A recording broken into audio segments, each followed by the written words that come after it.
Hello दोस्तों, मैं Aryan Shukla, business adviser and founder online business workshop. मित्रों, हम बात करना चाहेंगे कि बिजनेस में जब घबराहट दूर हो जाती है, बिजनेस में जब घबराहट दूर हो जाती है तो एक हिम्मत आ जाती है, साहस आ जाता है, हिम्मत आ जाता है, साहस आ जाता है तथा एक कॉन्फिडेंस डेवलप हो जाता है। ठीक है। अब बिजनेस को करने में या बिजनेस को चलाने में या फिर कस्टमर से बातचीत करने में या फिर बॉस या अधिकारी से बातचीत करने में जो है या इस प्रकार के कॉमर्शियल वर्क में कोई घबराहट नहीं होती है, कोई घबराहट नहीं होती है। अब ये क्या लंबा समय गुजर गया है क्या?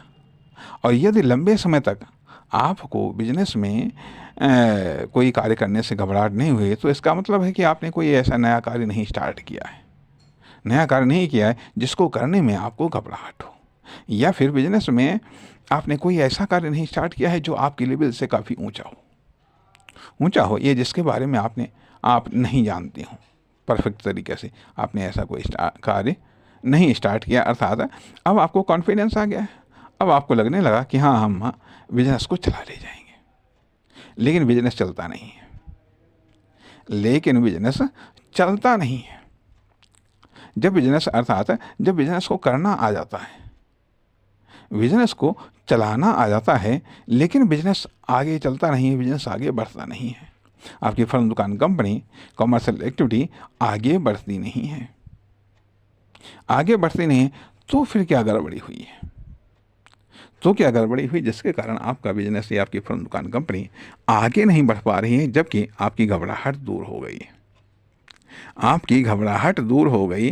अब कहीं ऐसा तो नहीं है, कहीं ऐसा तो नहीं है कि कस्टमर को आपसे बातचीत करने में घबराहट हो रही है, या कस्टमर को आपसे जुड़ने में घबराहट हो रही है, या पब्लिक को आपसे जुड़ने में घबराहट हो रही है, या पब्लिक को आपसे, आपकी फर्म, दुकान, कंपनी से जुड़ने में घबराहट हो रही है, या फिर पब्लिक को आपसे बातचीत करने में घबराहट हो रही है, बेचैनी हो रही है।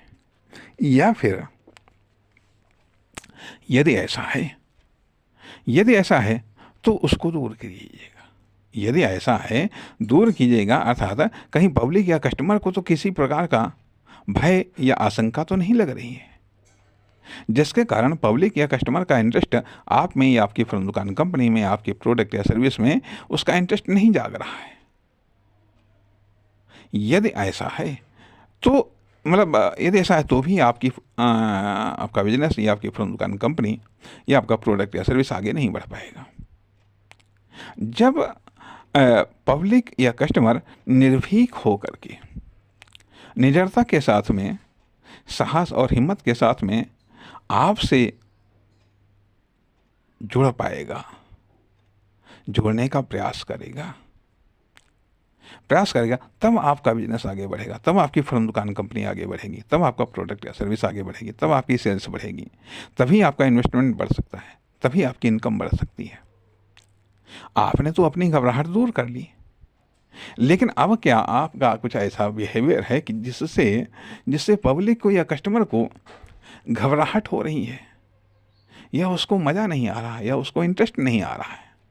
यदि ऐसा है तो नहीं बढ़ पाएगा, तो बढ़ना मुश्किल हो जाएगा। इसलिए पब्लिक की घबराहट या बेचैनी को, या कस्टमर की घबराहट या बेचैनी को दूर करना होगा आपको। इस तरीके से व्यवहार को मधुर बनाना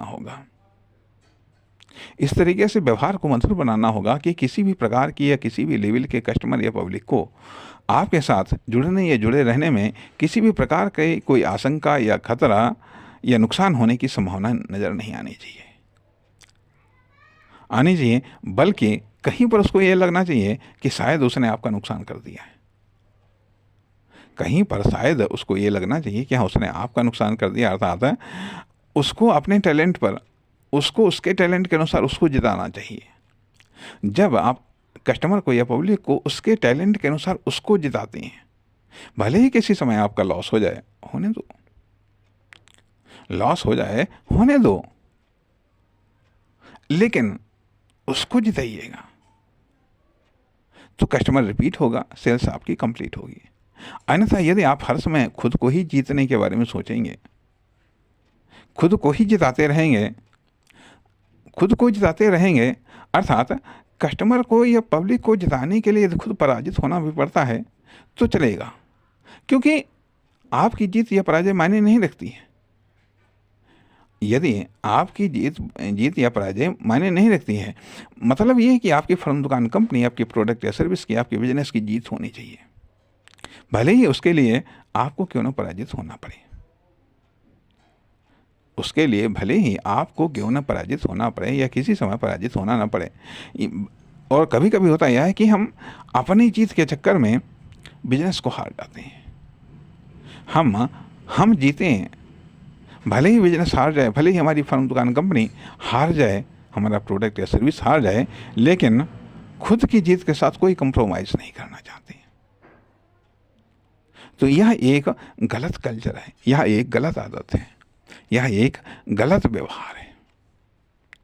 गलत व्यवहार है। ये देखो पब्लिक या कस्टमर कैसे जीत रहा है, कैसे जीत सकता है, अर्थात उसको जिताने के लिए कभी कभी कुछ गलत चाल चल दो जिससे उसको जीत हो जाए। वो जीतेगा तभी आपका बिजनेस जीत सकता है, तभी आपकी फर्म, दुकान, कंपनी जीत सकती है। मान लिया ठीक है, किसी समय आप जीत गए, लेकिन यदि कस्टमर हार गया या उसका नुकसान हो गया, वो दोबारा रिपीट नहीं होगा। एक बार में चलो कोई बात नहीं, मान लिया ठीक है, यदि वो एक बार में आपको 100 रुपये का नुकसान कर गया, ठीक है, यदि वो 10 बार आ गया और 20-20 रुपये दे गया तो 200 रुपये का आपको फायदा करा गया। अर्थात कहने का अर्थ यह कि यदि दूरगामी लाभ दिखाई दे तो निकटगामी नुकसान झेल लेना चाहिए। निकटगामी अर्थात तुरंत का नुकसान झेल लो, ये दूर का फायदा दिखाई दे।